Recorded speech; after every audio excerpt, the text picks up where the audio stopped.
I said the wrong word there. I already had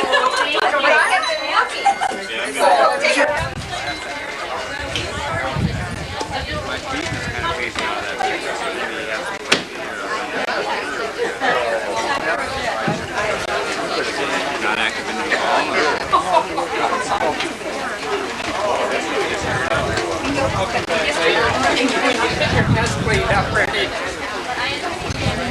I'm gonna wait till Bernie cleans up his mess. That should blow that camera. Those are blue fuse.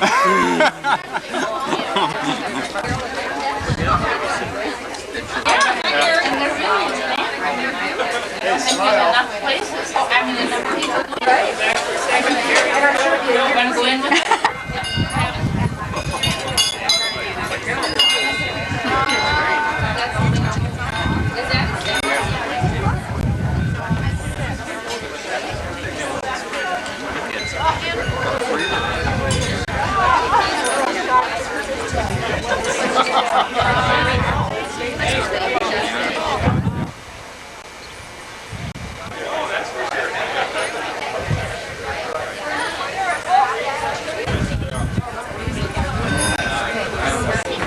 No, I don't know.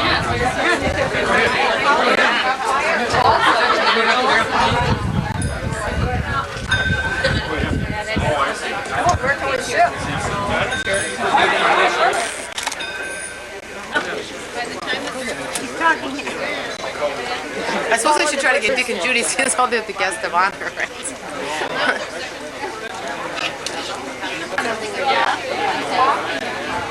Oh, I tried to record it. No, our bedroom is. That's about it. Wow.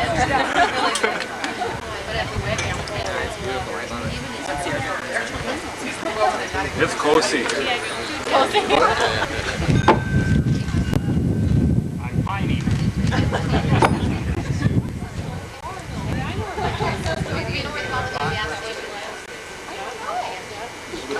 Captive audience?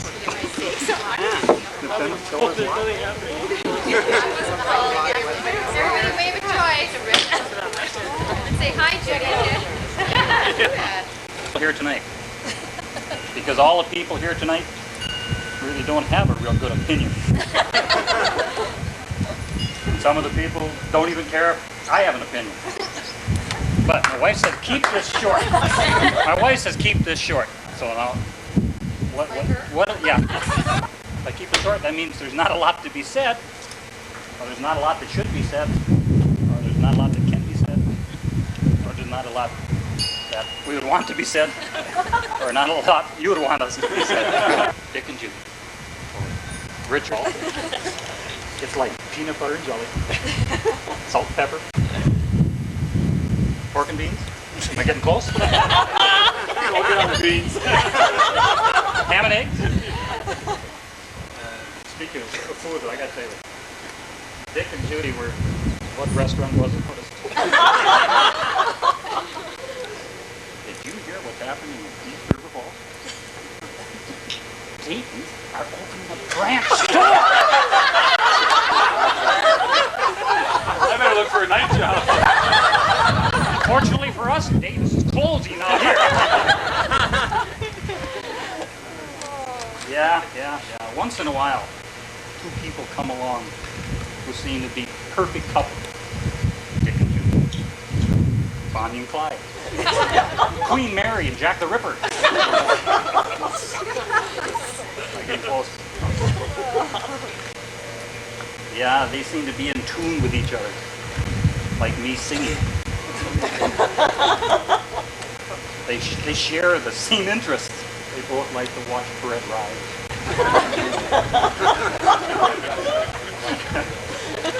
knowing what to say to each other. Hey, what's your name? And knowing just what to do for each other. Dick would say, Dick knows what to do, but he said, the tough part is trying to do it. They overlook each other's little faults. Instead of saying, you stupid jerk, he'll say, sorry dear, that wasn't very smart. But we know what you mean. They're always trying to help each other in lots of ways. Judy will always say, Dick, let me help you out. Which way did you come in? Dick and Judy, did you hear? They're looking for a camper. You know why? I don't know why. No, now they're going to go for a camper. Now, after they leave us, they're going to go buy a camper. We've been trying to convince them to buy a camper for years, but no. They'd rather sleep with us. I got to tell you what, now this one is honest and true. A few years ago, Regers and Boschis and a few other people went to Minneapolis. They stayed in a motel. See, they know already. And of course, Dick is a little forgetful, to say the least. But as they were driving home, it's been raining a little bit in Minneapolis. And as they were riding home, Dick went, oh, I left my rubbers under the bed. They were in the camper. It was starting to get dark, and Dick opens up the door and go out. Jeez, he comes running back in. And he says, Judy, we can't go out there. The mosquitoes are carrying flashlights. He'd never seen a firefly before.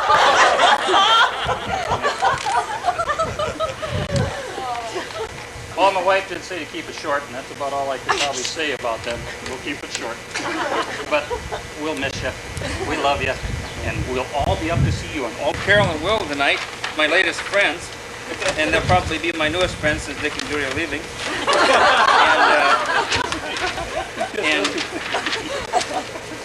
They reminded me of a story that happened. This is true. When we met Dick and Judy in 1969 over at the Pollard's place, it was the first night they had a New Year's Eve party, and I was introduced to Dick, and I was a sharp dresser. I mean, looked good.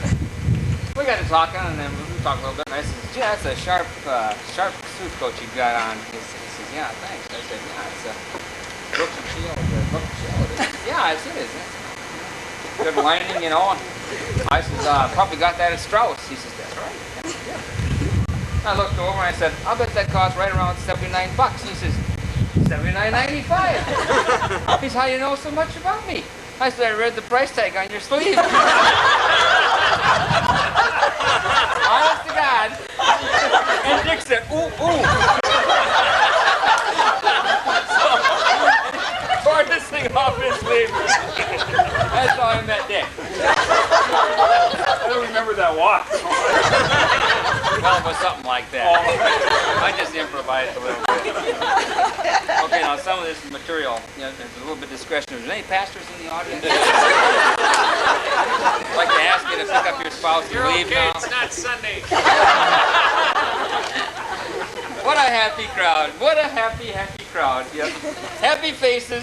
Have you ever seen so many happy faces because a couple are moving out of town?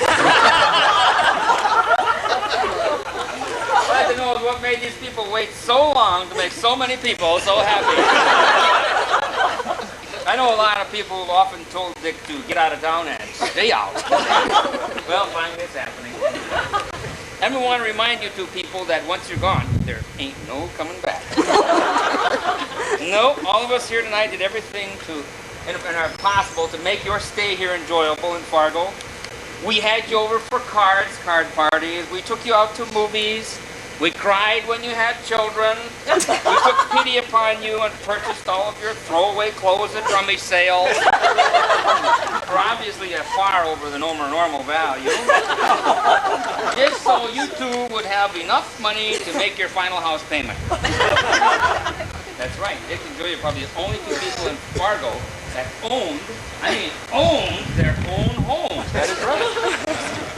I'm sure we all learned about it one time or another. Remember when Dick and invited Verlene and me over to their place to for his deed burning party. Pulls out this deed and says, hey, I own the house. Yeah, man. They burn it, yeah? We thought we were the only two privileged people to know about this. But we did learn that almost everybody learned about this because he had all his deeds Xeroxed and he'd burn every one.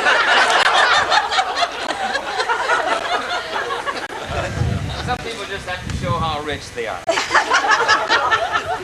I mean, haven't Dick and Judy shoved these pictures of their new home into your face often enough already? You seen this place, this big red place with the windows, the massive windows, over 4,000 square feet on one floor. This is Deep River Falls, double garage, big trees, big bushes, fancy windows, ritzy neighborhood.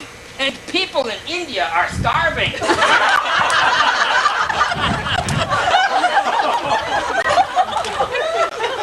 One look at this fabulous home that they're moving into makes all of our houses look like chicken coops. I'm surprised they even showed up tonight.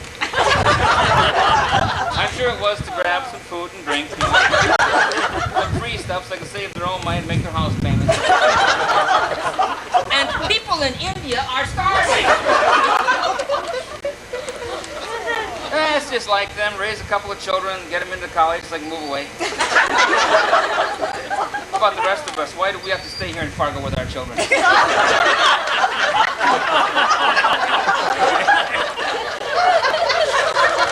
Why can't we move to Deep River Falls with the rest of the elite crowd? Deep River gives us a clue to the caliber of people who would move there. What does Dick do in Deep River Falls? He's taken over the accounting department in some rinky-dink coffee company. You know why he left Reger Electric? You remember Reger Electric, right? He was an accountant there, but he could never account for why the business was going broke. He said he had a bad calculator that only subtracted. So Reger Electric went into the red. Have you noticed how well they're doing now that Dick left the business?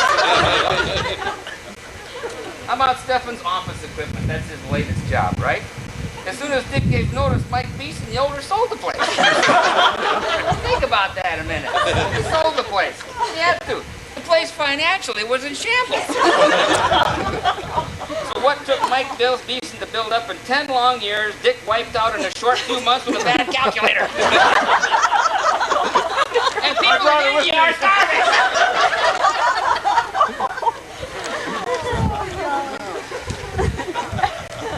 I know. You're tired of me hitting so hard on Dick, right? You're tired of it. So let's turn to Judy. I didn't feel bad at all. Well, we were over there a few weeks ago. She had this Indian decoration on sale. Do we have that? It's in your office. Yeah, that's a good place for it. We had this Indian decoration. It was kind of about this high and it had fur on it and things hanging on it that you've never seen before. Bernie paid $2 for it at a rummage sale. Now, Judy claims it came from Mexico and that it had some superpower, that it belonged to the Inca Indians at one time. Now, they've been extinct for several hundred years. Well, we hung it downstairs on the wall here, for a while. And it does have some superpowers. Every day since we hung it up when we passed by it, it rains. But the problem is it rains in the basement. The rug in the rec room. That's bad news. I'm not kidding. The other day when I walked by it, it looked back at me. Think about that. I'm not kidding. You say, what eyes does it have? It has eyes. They only come out when Vern and I walk by. I asked it the other day how I could get rid of it. It said it'll be very difficult. I said, well, how do I do it? It says, you got to be able to sell me for $2 at a rummage sale. Who in the hell would pay $2 at a rummage sale for something like that? My wife would. But she was forced into it. Judy said she wouldn't sell us the dinette set and chairs if we didn't buy this damn Indian. $2. So we bought this expensive dinette thing, supposed to be solid oak, for I don't know how many $100 we paid for it. I saw it at Kmart for $19.95. It's made out of paper mache, the same thing, same identical thing. Guaranteed to go right straight down if you spill a glass of water on it. So, she didn't buy this demonic spirit wall hanger. We're going to have problems. And people in India are starving. Isn't that something? Why do people move to town when they do, they usually get the welcome wagon to greet you. Only Dick and Judy could have this many people welcome you when you leave. Well, when they go, I'm going to miss them. Every other month anyway. Most of all, I'm going to miss Judy's freezer. God, have you ever looked into Judy's freezer? She's got cookies, candies, cakes, pies, Tootsie Goodies, Tootsie Fudgies, Tootsie Goodies, all kinds of stuff. When Judy leaves, I am going to miss her freezer.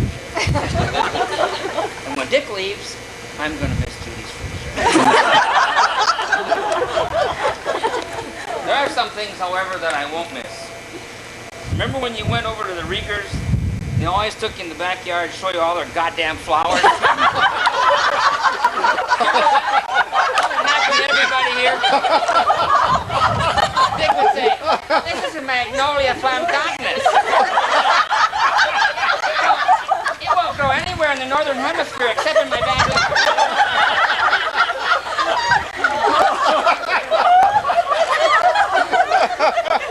He would say, "That clump birch over there, it was dead when we moved in. I gave it a little peat moss and water, and I touched my hands on it, and I said, heal, heal."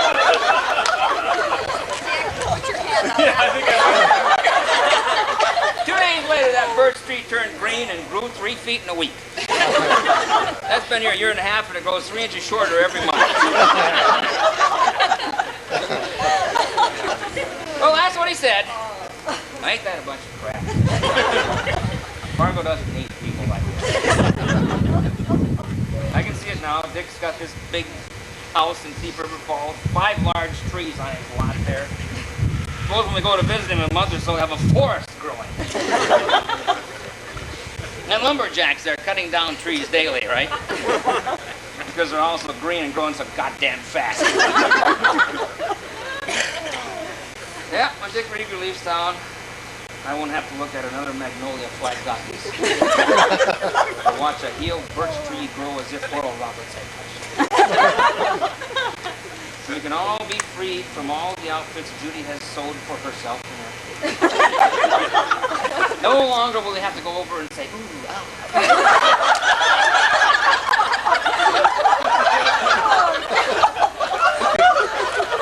Remember when you used to visit these people, even if you just dropped in for a few minutes unexpectedly? It always looked like Judy had just finished vacuuming the living room. And you remember the times when Dick and Judy just dropped into your place randomly? How frantic you were because it looked like a pack of elephants had just finished sunbathing in your This is no kidding. Berlin and I used to post our kids on the doorstep every night between 5 and 11 p.m. just to watch for them. Gave us a few seconds to, pick up the newspapers, clean the old dishes off the counter.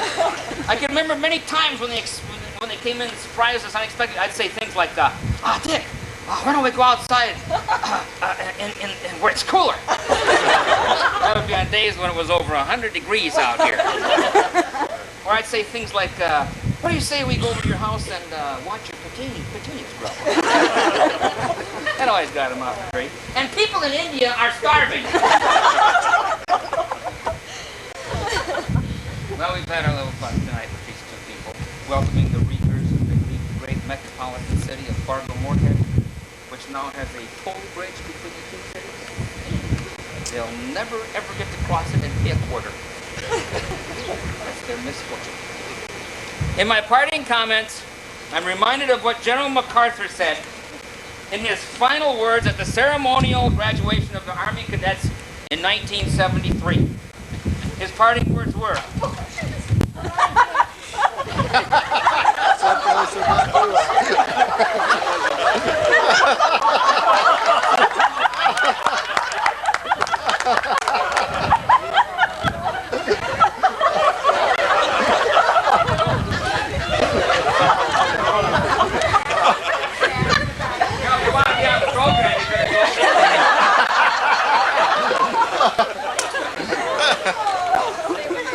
General MacArthur's parting words at the Army Cadet Ceremony 1973.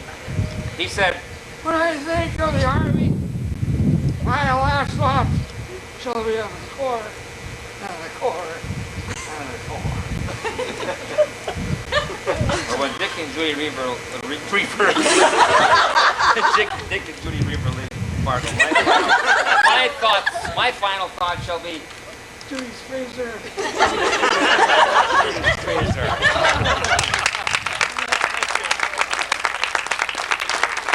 And now the girls. There's 3 weeks in October that they don't have anybody with them. And November, the first 3 weeks in November, December, the first weeks, but otherwise, so you won't be lonely at all. In fact, you'll have company over Christmas. Your first guests are going to be the Rezeks and the Heftas and their families, and they're coming in on the 27th of June. It's not even moved there yet.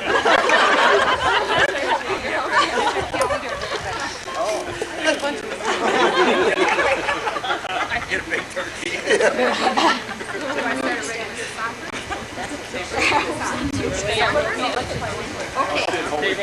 We'll give this to Judy and Dick for their new home, so people will be able to find them. How much you pay for it?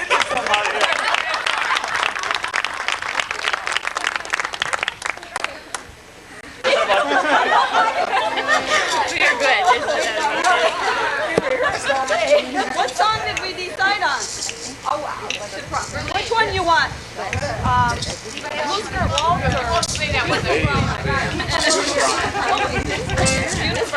Beach, if you can find the beach. Oh, okay. Okay. Are you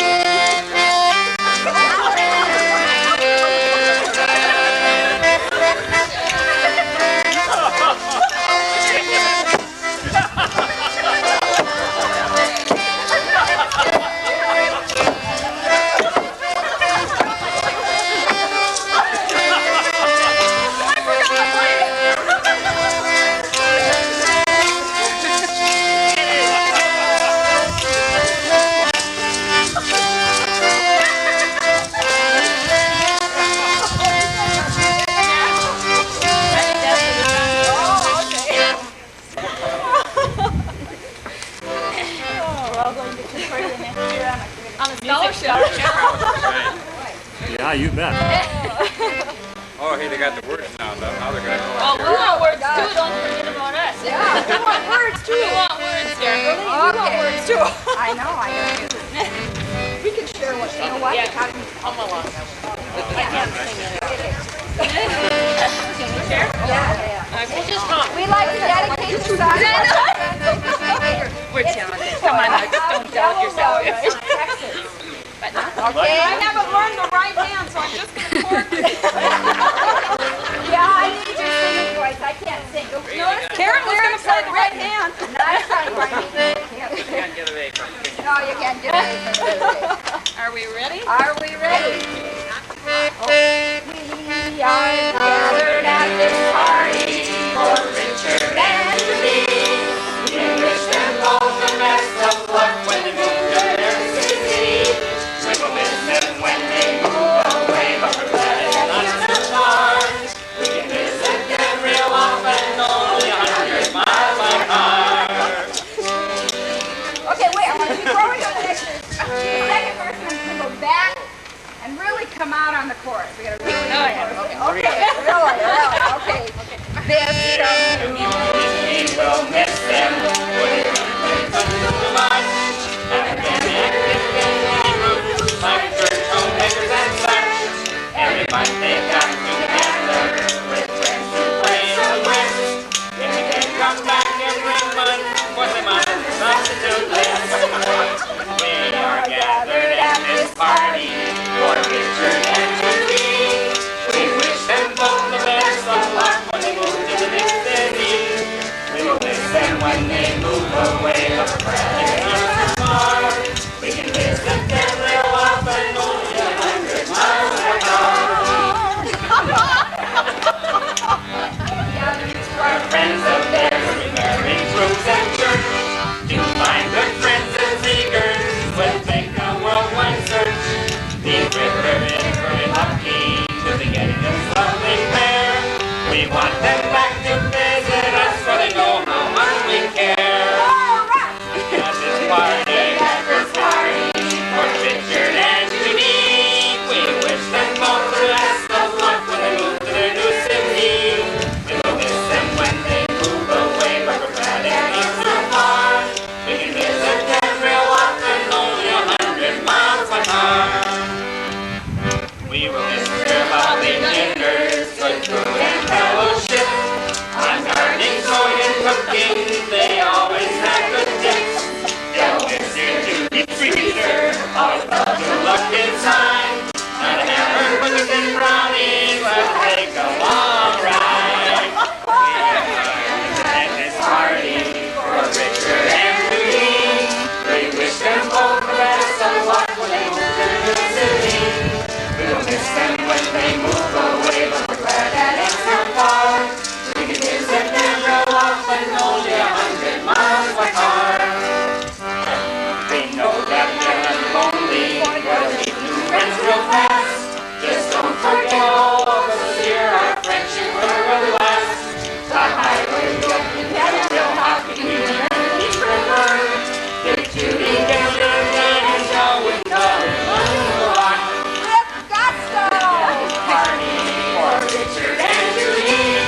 We wish them both the best of luck when they move to the city. We'll miss them when they move away, but we're glad that it's not far. We can visit them real often, only 100 miles by car.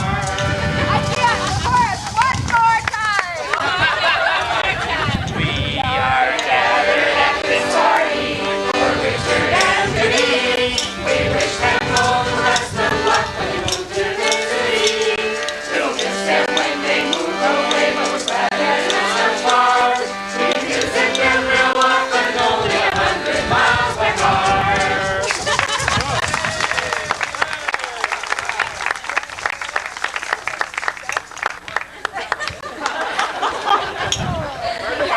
The desk will inside there to take with you when your new guest comes to your home. Thank you.